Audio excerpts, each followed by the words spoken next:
काही काही भाज्या मस्त चवीला लागतात आणि करायला सोप्या असतात. त्यामधली एक भाजी ती म्हणजे अख्खा मसुराची.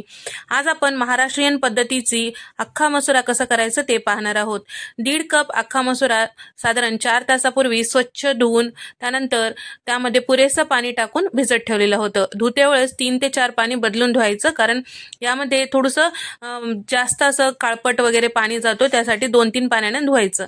त्यानंतर इथे छान भिजल्या गेलेला आहे. आता एवढ्या अख्खा मसुरासाठी मी साधारण 1.5 कप अख्खा मसुरासाठी इथे मी 3 कप इतकं बारीक चिरून घेतलेला कांदा घेतलेला आहे. आता भाजीला फोडणी देण्यासाठी कढई घेतलेली आहे.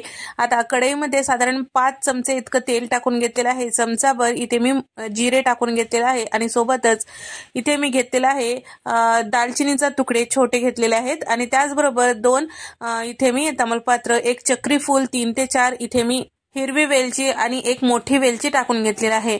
खडे मसाल्यांमध्ये एखाद दुसरा नसेल तर काही हरकत नाही. त्यानंतर घेतलेला कांदा यामध्ये टाकून घ्यायचा आणि सगळं छान असं परतून घ्यायचं.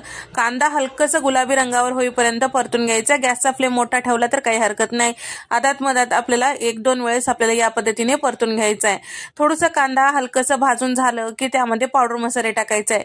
पावडर मसाल्यांमध्ये इथे मी घेतलेला आहे 1.5 चमचा इतकं लाल मिरची पावडर, चमचाभर बेडगी मिरची पावडर, 1 चमचा हळद आणि 1 चमचा गरम मसाला आणि 1.5 चमचा कांदा लसूण मसाला आणि 1 मोठा चमचा इथे मी घेतलेला आहे धने पावडर. तर हे सगळे पावडर मसाले शक्यतो टाका, म्हणजे चवीला छान होते भाजी.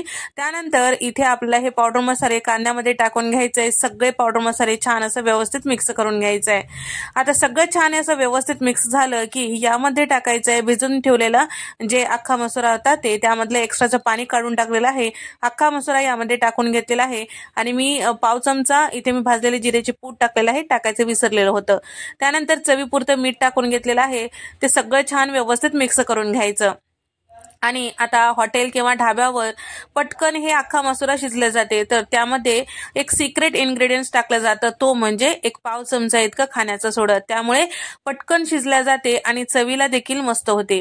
तर या ठिकाणी आता झाकून ठेवूया आणि 1 मिनिट झाकल्यानंतर तुम्ही बघू शकता तेल साईडला सुटलेलं आहे.